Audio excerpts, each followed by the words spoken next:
Hello everyone, welcome to my another new blog. তো আজ হচ্ছে জন্মাষ্টমী। তো সকাল সকাল ঘুম থেকে উঠে স্নান টান করে রেডি হয়ে সোজা চলে গেছি হচ্ছে ঠাকুর ঘরে। তো ঠাকুর ঘরে এসে গোপুসোনাদেরকে ঘুম থেকে উঠিয়ে স্নানের জন্য রেডি করে দিলাম, দেন স্নানও করিয়ে দিচ্ছি। তো স্নান টান করিয়ে দিয়ে ওদেরকে আমি সুন্দরভাবে সাজগোজ করিয়ে দিয়েছি, দেখতেই পাচ্ছ সুন্দরভাবে সাজগোজ করিয়ে দিয়েছি। দেন তারপর আমি গেলাম হচ্ছে রান্নাঘরে।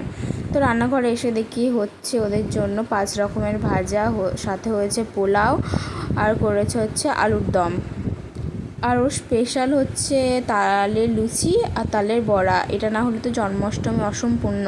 তো যাই হোক, তারপরে করা হয়েছে পায়েস, সাথে হয়েছে পাঁপড় ভাজা, আর ওর জন্য আমি স্পেশাল নিজে হাতে বানিয়েছি হচ্ছে মাখন। দেন তারপরে সুন্দরভাবে আমি প্লেটটাকে সাজগোজ করিয়ে দিয়ে তারপর আমি পুজো করতে বসেছি। তো দেখা হবে নেক্সট কোনো একটা ভিডিও। তো আজকের মতো এইটুকুই। চলো সবাইকে টাটা।